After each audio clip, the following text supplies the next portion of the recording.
Welcome to the Fear and Greed Business Interview. I'm Sean Aylmer. The rate of business failures is now at its highest level since January 2021 in the middle of the pandemic.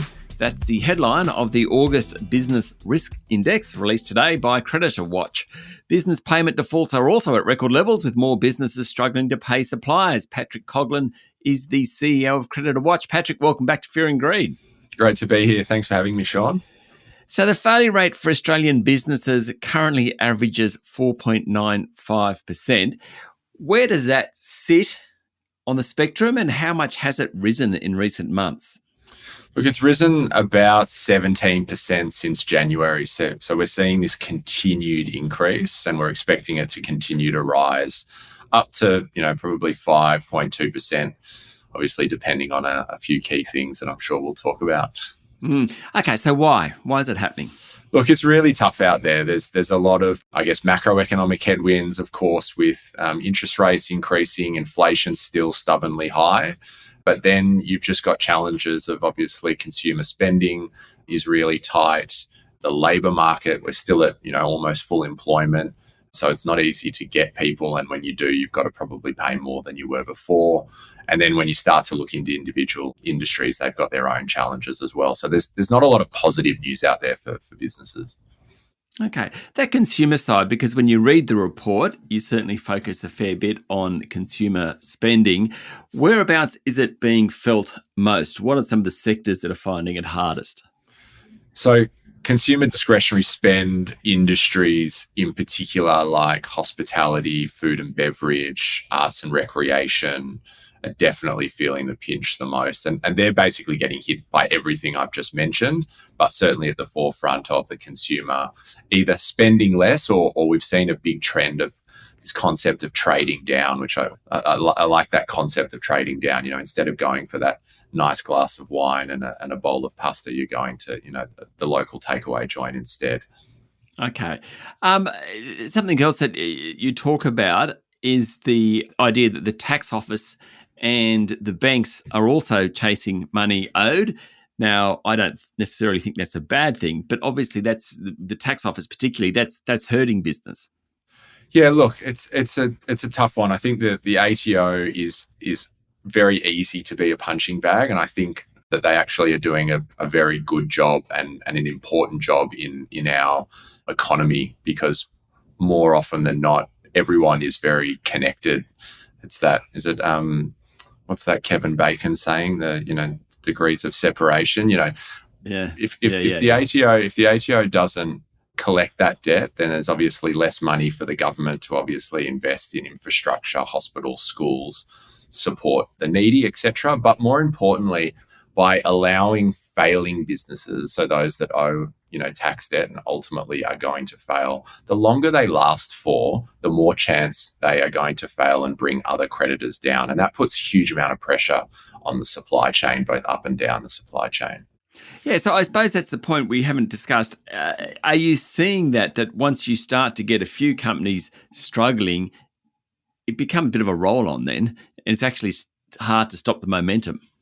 Yeah, that's exactly right. If you're trading with a company that's paying their bills, you're probably more likely to increase your credit exposure to them, increase the trade credit limit that you're offering them, and then all of a sudden they fall over. You're left out of pocket significantly, and then you start to struggle to pay your bills. So it really has a contagion effect when these organisations, businesses, companies that are ultimately going to fail are allowed to survive longer than they should. So the sooner that they can, as harsh as this sounds, the sooner that they can be put down, the better it is for the health of the economy. And I think it's it is classic capitalism, right?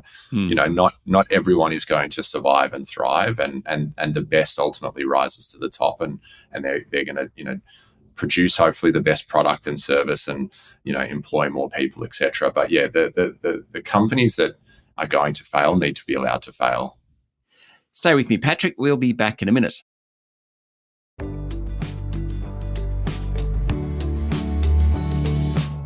My guest this morning is Patrick Coghlan, CEO of CreditorWatch. We had a period for a few years there on the back of government spending where we didn't get the company failures that we expected. Is this I mean, I'm kind of going on from what you're saying. I'm not going to say putting them down, but I am going to say, like, maybe we actually do. Maybe it's not a bad thing for this to happen, to have a cycle where this happens. Yeah, and let me just say, I'm not trying to be insensitive. There was the Sorry, wording. I shouldn't. No, it's okay. I'm conscious of it. But it is a harsh reality that we have to live up to.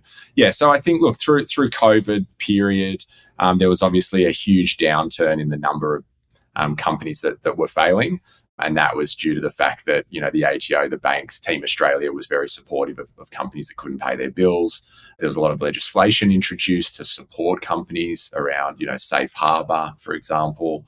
And as a result of that, we had thousands of businesses that would normally have gone into administration didn't. So part of that is certainly still filtering through the system, believe it or not. We are at least a couple of years, depending on where you measure the end of COVID.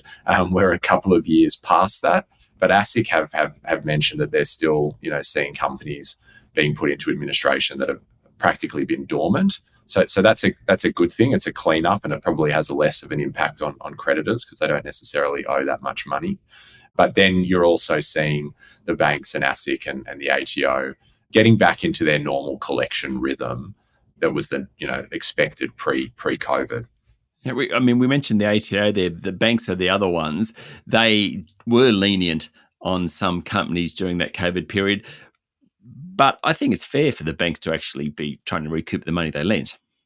That's it. No one should begrudge any supplier, creditor, lender for trying to collect ultimately what they provided, whether they provided goods, services, or a loan. They should be allowed to collect that, and provided they're collecting that, within whatever legislation or industry norms that they fall into, then that should obviously be allowed. So I think that the banks are definitely taking a much more softer approach than I would say, years gone by, and certainly, pre-Royal Commission. I think they should be credited with doing a really good job of supporting organisations. And when I speak to banks, when I speak to the ATO, when I speak to ASIC, the one thing that they all say and they make really clear is, don't bury your head in the sand. Come and talk to us so we can find a way through. It's those organisations that have either left the business and it truly is just dormant and needs to be wound up, or are really naive or maliciously avoiding contact.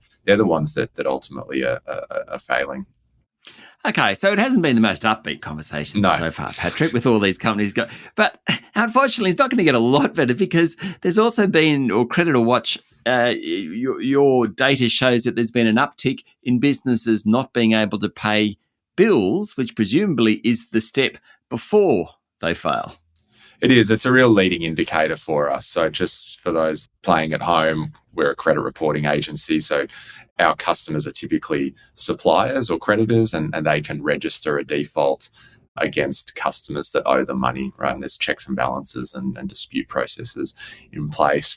What we're seeing is a significant increase, and have done since, the end of COVID. And we've had, probably 2 or 3 record months in the last 4, and another big jump just in August as well. So we are certainly seeing an increase in defaults being lodged against companies for not paying their bills or for paying significantly late. So as a leading indicator, is there some way that you can abstract that and work out what sort of level we're going to get to?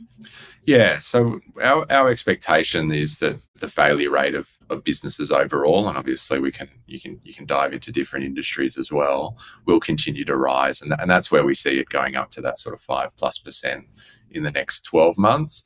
What we see a significant increase in the failure rate, or the probability of failure of a company, is where they've got multiple defaults. So when multiple defaults have been registered by multiple creditors, we're seeing significant increases, sometimes up to sort of 60-70% increased chance of failure as a result of that. So it truly is a leading indicator. So if you run a report and you see a default or you receive an alert, that's certainly cause for concern. Okay, so what turns it round? At the moment, the momentum is all going the wrong way, but what do we need to stop the rot? Yeah, and look, I'm always very conscious of finding green shoots, and they are there. You have to look a little bit closer than usual at the moment, unfortunately, but they're certainly there. I think every day that goes by, every week that goes by, we're closer to a rate cut. That is sort of utopia, that first rate cut. Yep.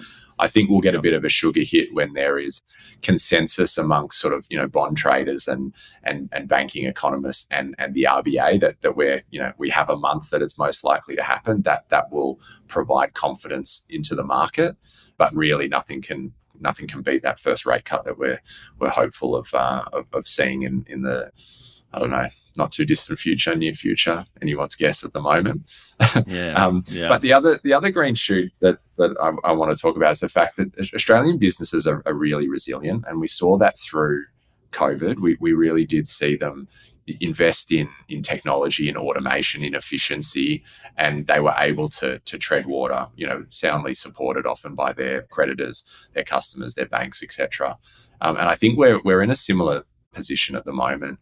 While there's an increase in failures, an increase in administrations, insolvencies, what they owe is, by the looks of things, less than what they owed pre-COVID. So there's less debt there, which is good, and that has less impact on, obviously, the supply chain. Always good to finish an interview on good news. Patrick, thank you for talking to Fear and Greed. Thanks for having me. That was Patrick Coghlan, CEO of CreditorWatch. This is the Fear and Greed Daily Interview. Join us every morning for the full episode of Fear and Greed, daily business news for people who make their own decisions. I'm Sean Aylmer. Enjoy your day.